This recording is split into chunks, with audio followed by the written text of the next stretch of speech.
Inamin naman ni DSWD Secretary Rex Gatchalian, hindi pa nagagalaw ang pondo para sa AKAP ngayong taon. Wala pa talagang guideline, so hindi pa tayo nakaka-payout. Lahat ng Isipin nyo to ha. Isipin nyo. Wala pang guidelines o yung tinatawag nilang IRR, yung Implementing Rules and Regulation. Wala pa yan. Tama, mali. Kanino nang galing yan? Sa secretary. Ang tanong, bakit? Bakit? Okay? Bakit ngayon ka lang? Hindi.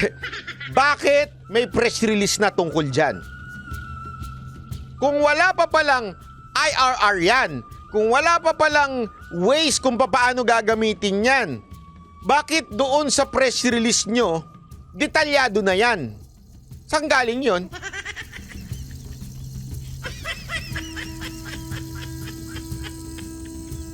Diba?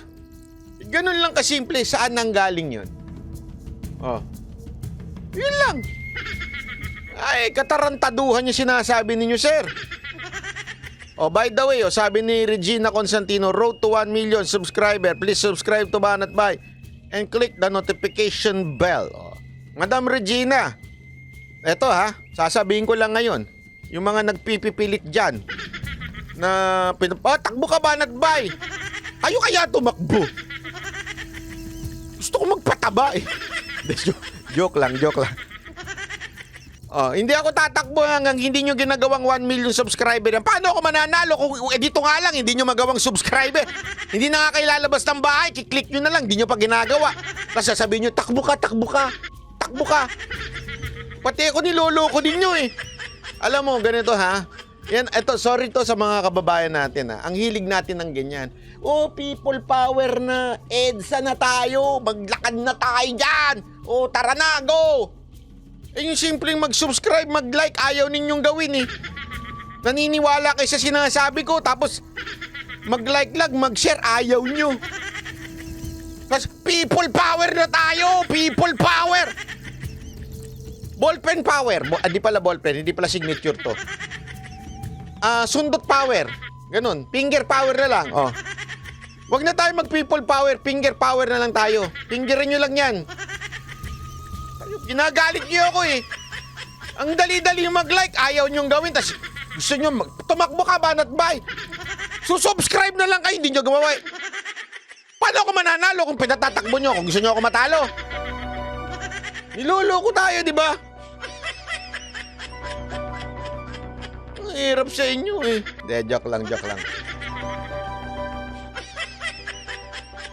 Ito daw AKAP, okay? Sinasabi niya wala pang IRR, di ba? Wala pang IRR. So, wala pa talaga yan. Ito pa, hirit niya. Napabubulaanan ko! Sinungaling kayo talaga dyan sa gobyerno. programa ng DSWD, hindi natin papagamit sa kahit na anong exercise pang politikal. Lahat! Ano ibig sabihin ng lahat? Ibig bang sabihin ng lahat? Konti lang? Ibig ba sabihin ng lahat, karamihan lang? Ang ibig bang sabihin ng lahat 50% lang? Ano ibig sabihin ng lahat? Every all. Lahat daw, ibig sabihin all in English. Lahat ng programa ng DSWD hindi natin ipagagamit sa kahit anong exercise ng pampolitika. Ang ganda pakinggan, the best! Ang gandang pakinggan yan! Secretary Rex Gatchalian, napakaganda. Pero hindi yan ang katotohanan. Bigyan kita ng sample eto. July 31. Ayan July 31 yan. Okay? Para lang sa kaalaman mo. Ayan. July 31. Dinoble check ko din yan. Lumabas din yan sa press release ng Congress. Namigay. Sino? Tingnan mo naman, kakamay na lang, hindi pa nakatingin sa mukha. Halatang plastic. Si House Speaker Romualdez at yung kanyang asawang Tingog. Party list. Anong pinamigay? Sige nga. DSWD.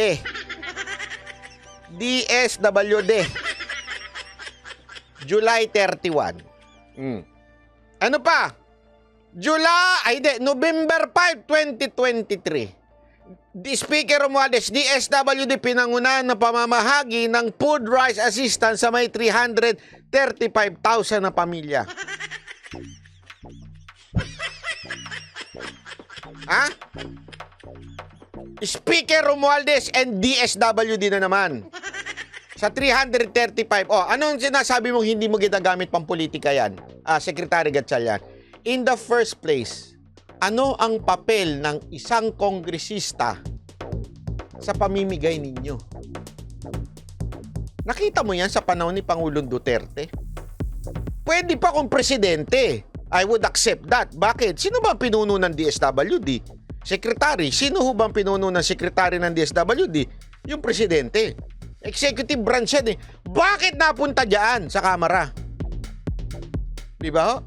November 5, 2023. Yung kanina, ano yon? July 31, 2023. Banat bay, di mo ba alam? Nakaka-appoint lang ni Gatchalian. Kailan siya na-appoint? February 1, 2023. Rex Gatchalian, ang tawag sa'yo, sungaling, hipokrito, double standard, mali-mali. Sasabihin mo hindi ginamit sa politika. Ano to? Ano yan? Ano to? Pinagluloko mo kami? Sorry ka, hindi akong katulad ng vlogger na walang, sabi ng puting ahas ko, ganun. Walang ganun sa akin dito. Hindi puting ahas sa pinanggagalingan natin. Sa balita tayo kumukuha. Sabi mo yan eh. Kaya nga pinapatunayan ko sa inyo, ayan Diba? Pinapatunayan ko sa inyo. Inappoint siya February. July pa lang, umeepal na tong tambalslos na to sa DSWD. Ayan, July pa lang. Tapos ito, November. Umepal na naman. Teteng Undag, marami salamat po. Umaga na, pinapa-high blood nyo pa ako eh. Boss, di daw kasi politics yan kung hindi business sa kanila yan. Naku po.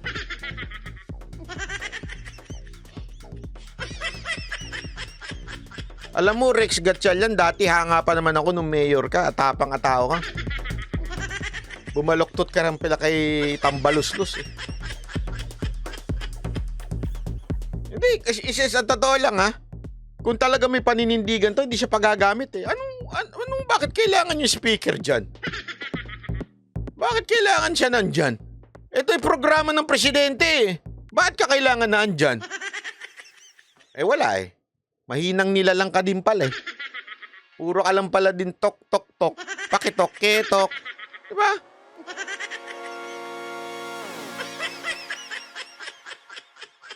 Pambihira kayo, oo. Nakakairita kayo, sa totoo lang. Nakakairita kayo. Ito pa. Tingnan nyo ito